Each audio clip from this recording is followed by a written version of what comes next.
Il y a 21 ans, les Gunners d'Arsenal étaient au sommet du championnat anglais. Cette équipe d'Arsenal surnommée les Invincibles n'ayant pas perdu un seul match de la saison 2003-2004, sous la houlette d'Arsène Wenger. Puis s'en est suivi un changement de stade. Le club quitte, en 2006, l'historique Highbury pour s'installer dans l'actuel Emirates. Ainsi commence le lent déclin d'Arsenal, concluant quelques saisons au misérable milieu de tableau. Mais, depuis quelques saisons et surtout depuis l'arrivée de Mikel Arteta, le club semble enfin avoir retrouvé les sommets du football anglais et européen. Mais plus les saisons passent, plus on constate que le titre de Premier League ne sont promis que soit à Manchester City ou soit à Liverpool. Il y a des matchs à ne pas rater et des moments de la saison à ne pas craquer, surtout dans le sprint final pour terminer la saison. Ce fut le cas également la saison dernière avec Manchester City, où la formation de Mikel Arteta avait craqué dans le sprint final pour terminer à 5 points de Manchester City. C'est quoi le problème alors ? Puisqu'Arteta n'a pas manqué de moyens pour bâtir une équipe compétitive, 686 millions d'euros ont été dépensés en transfert depuis son arrivée en décembre 2019, avec des investissements en croissance chaque année. Depuis la saison 2020-2021, premier exercice complet de l'Espagnol à Londres, Arsenal est le troisième club le plus dépensier d'Angleterre, loin derrière Chelsea, mais proche de Manchester City. Le problème n'est donc pas dans le budget. Il y a d'abord ce qu'on ne contrôle pas, ou à la marge, les blessures. Ligne par ligne, Arsenal a de quoi doubler tous ses postes cette saison sur le papier, mais souffre des absences de longue durée de Jurrien Timber, depuis le début de saison, Gabriel Jesus, Kai Havertz, Thomas Partey entre-temps ou encore Fabio Vieira, depuis novembre. Ou soit, le budget n'est pas bien géré, puisqu'il y a aussi la façon de placer les billets. Yacoub Kiwior qui dépanne sans grandement convaincre, Cédric Soares qui était apte mais n'a joué que 134 minutes depuis le début de saison, Takehiro Tomiyasu qui a parfois coûté cher l'an dernier. Si Arteta se sent court défensivement, entre autres, c'est parce que certaines de ses recrues ne sont pas au niveau d'une lutte pour le titre. Le titre de Première Ligue de cette saison, qui leur a filé entre les doigts et surtout cette Ligue des Champions où il leur suffit juste de 3 matchs après avoir éliminé le grand Real Madrid, tenant du titre, pour décrocher le titre de champion d'Europe, a laissé des traces. Le mercato parfait d'Arsenal. Dans cette vidéo, je vais essayer de réajuster l'effectif de Mikel Arteta, d'effectuer des recrutements et de vendre certains joueurs si possible. Gardien de but. David Raya, bien sûr que je le garde, pour tenir la cage. Par contre, son remplaçant Neto, qui est en fin de contrat en fin de saison, qui n'a gaulé que 2 fois cette saison, je le laisse partir.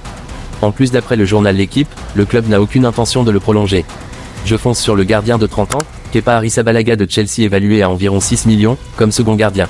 Il a effectué une bonne saison cette année, avec 8 clean sheets en 35 matchs, 75% d'arrêts par match cette saison avec Bournemouth.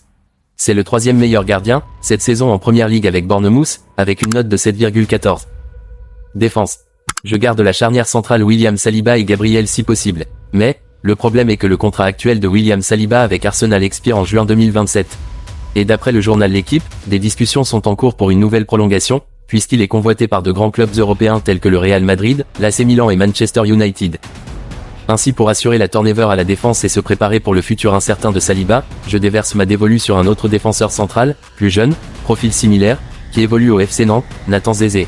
C'est un défenseur central polyvalent, puissant et athlétique, connu pour son bon jeu de tête, sa bonne lecture du jeu et sa capacité à relancer. Il peut évoluer dans une défense à 3 ou à 4, ce qui le rend polyvalent. Le FC Nantes refusait des offres et continue de compter sur lui, ce qui suggère que le club ne souhaite pas le vendre. Mais avec un chèque de 20-25 millions sur la table, le FC Nantes ne pourra pas s'en passer. Après Zézé, j'aimerais effectuer un autre recrutement, mais cette fois-ci, un reconnu du poste pour ne pas dire un galactique. L'Uruguayen Ronald Araujo du FC Barcelone. Le FC Barcelone a des grandes ambitions mais est en difficulté financièrement. Et en plus, l'élimination du Barça en demi-finale de la Ligue des Champions passe encore mal à l'interne et chez les supporters. Pour beaucoup, le fautif c'est Ronald Araujo. Le défenseur central devient le fossoyeur à abattre dans cette équipe. Selon les dernières informations, le FC Barcelone ainsi que le directeur sportif Deco envisagent de se séparer de lui. Alors, c'est parfait, le joueur de 25 ans dispose d'un contrat jusqu'en juin 2028 et serait estimé à 70 millions d'euros sur le marché des transferts. Mais à 60 millions, je pense que le club catalan pourrait le céder. Et je garde Yacoub Kiwior. En arrière droit, je mets Jurrien Timber, Ben White et le jeune Joshua Nichols pour assurer le remplacement. En arrière gauche, je mets soit Ricardo Calafiori ou soit le jeune Lewis Kelly. Je crois qu'il a fait ses preuves cette saison avec l'équipe première avec des matchs de référence. Cependant, le problème à son niveau est que son contrat prend fin en juin 2026.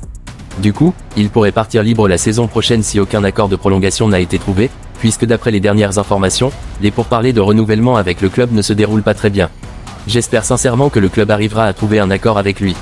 Pour ce qui est des départs, Takehiro Tomiyasu, qui n'a joué qu'un seul match en Première Ligue cette saison, puisqu'il a été blessé au genou lors de la pré-saison et opéré par la suite, le rendant indisponible pour toute la saison. Je suis incertain de sa forme à son retour, donc je le vends à un club de seconde zone de Première Ligue ou en Serie A.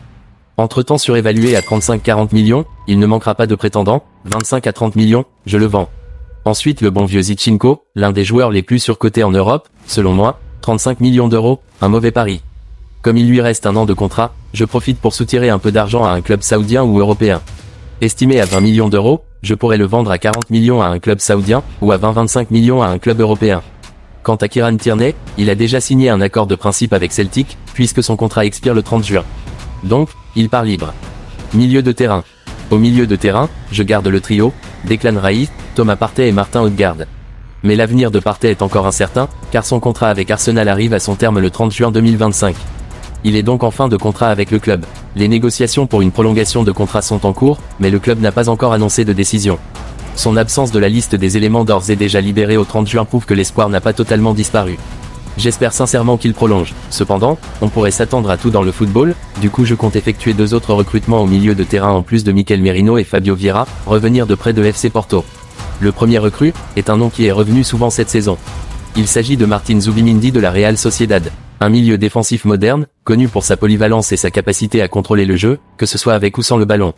Il excelle dans la récupération, la relance et le jeu long, ce qui le rend un peu précieux pour la construction du jeu de son équipe.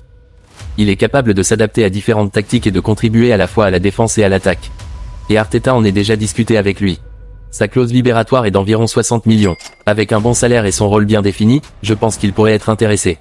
Le second est un ancien de la maison, qui a été formé au club et qui évolue actuellement à Crystal Palace. Il s'agit de Eberechi Eze, milieu offensif ou ailier gauche connu pour son style de jeu dynamique et créatif, caractérisé par son dribble, sa vision du jeu et sa capacité à faire la différence en attaque. Il excelle dans la création de situations de but, la réalisation de passes décisives et les coups de pied arrêtés. Il est capable de créer des opportunités pour ses coéquipiers et de marquer lui-même, grâce à son sens du but et à sa technique. Il peut évoluer à différents postes, ce qui lui permet d'être utilisé dans différents contextes tactiques. Il est estimé à 55 millions par Transfermarkt, mais je suis sûr qu'il coûtera plus que ça. En plus d'un concurrent direct, je crois qu'à 60-65 millions d'euros, Crystal Palace pourrait le laisser partir. Attaque. Sur l'aile droit, toujours Bukayo Saka. Mais par contre à gauche, je compte effectuer un autre recrutement puisque je ne compte plus sur Gabriel Martinelli. Puisque cette saison, il n'a trouvé le chemin des filets que 10 fois et délivré 5 passes décisives tout compétition confondue, si je ne me trompe pas. C'est moins pour un attaquant d'un club qui veut gagner des titres, en plus titulaire. Estimé à 55 millions d'euros par Transfermarkt, je pourrais le vendre entre 60 et 65 millions. Cependant, le nouveau recrue parfait serait Nico Williams de Athletic Bilbao. C'est un ailier offensif gauche, polyvalent pouvant jouer à gauche comme à droite. Il est principalement utilisé comme ailier gauche. Il se distingue par sa vitesse, ses dribbles et sa capacité à percuter. Il est capable de créer des occasions de but grâce à sa capacité à percuter et à se démarquer. C'est un joueur dynamique et explosif, capable de surprendre les défenses. Sa clause libératoire est de 58 millions d'euros. C'est une opportunité de marché puisqu'il est estimé à 70 millions par Transfermarkt. Cependant la concurrence est rude, beaucoup de clubs comme Liverpool, le Real Madrid, le Bayern Munich sont également sur le dossier. Mais je pense qu'il pourrait être séduit par le projet. En point de l'attaque, je compte encore effectuer un autre recrutement, car Gabriel Jesus a été blessé toute la saison et je suis incertain de sa forme à son retour. En plus il n'est pas un tueur dedans, à 50 millions, je le vends. En plus de Gabriel Jesus, je compte me débarrasser également de Leandro Trossard. 30 ans déjà, je le sens vieux, en baisse de niveau. En plus, il lui reste un an de contrat, donc je profite pour le vendre à un club saoudien ou européen. 30-35 millions, c'est mieux que rien. Mon premier recrue parfait en pointe, c'est Alexandre Isak de Newcastle, qui connaît bien la première ligue, mais concurrent direct, je suis sûr que Newcastle exigera jusqu'à 100 millions ou plus. Alors, le mieux est plutôt de payer la clause libératoire de Victor Gyökeres de Sporting. C'est un attaquant connu pour son style de jeu polyvalent et sa capacité à marquer des buts. Il est puissant, rapide et habile, et est capable de jouer des 2 pieds. Son jeu de tête est également un atout. Puissant et athlétique, il a un corps imposant et utilise sa force pour se battre pour le ballon et faire des remises. Il est également capable de dribbler et de passer le ballon avec précision, et peut également frapper des tirs de loin. Un bon finisseur, il est précis dans la surface adverse et sait exploiter les opportunités pour marquer des buts. Capable de jouer des 2 pieds. Un joueur complet, souvent comparé à Erling Haaland pour son efficacité et son jeu complet. En 2024, l'attaquant il a totalisé 62 buts en 63 matchs, déjà parmi les meilleures performances de l'histoire sur une année civile. Depuis son arrivée au Sporting à l'été 2023, le Suédois compte alors 68 matchs, 66 buts et 19 passes décisives. Avec 39 buts cette saison, il devient meilleur buteur du championnat portugais consécutivement. Un attaquant qui te plaque 40 à 50 buts par saison, c'est du jackpot. Tout comme Pep Guardiola avec Haaland, je pense sincèrement qu'avec un Victor Gyökeres, Arteta pourrait passer avec son équipe ce cap qu'il n'arrive pas à franchir depuis quelques années. Ensuite je garde Kai Havertz et le jeune Ethan Nwaneri. En plus de Gyökeres, je compte recruter encore 2 autres joueurs offensifs pour bien étoffer le secteur et ne pas surpayer au mercato hivernal en cas de longue blessure. Ademola Lookman d'Atlanta Bergame et Karim Adeyemi de Borussia Dortmund. Polyvalents tous les deux, ils pouvaient jouer à gauche, à droite, en pointe ainsi qu'en deuxième attaquant. Connus pour leur vitesse explosive, leur dribble précis et leur sens du but, ce sont 2 joueurs très offensifs, modernes, capables de déstabiliser les défenses adverses grâce à leur capacité à créer des espaces et à provoquer des situations dangereuses. Lookman, estimé à 60 millions, je pense que 55 à 60 millions, Atlanta acceptera. Adeyemi, quant à lui, 40 millions, je pourrais me l'offrir.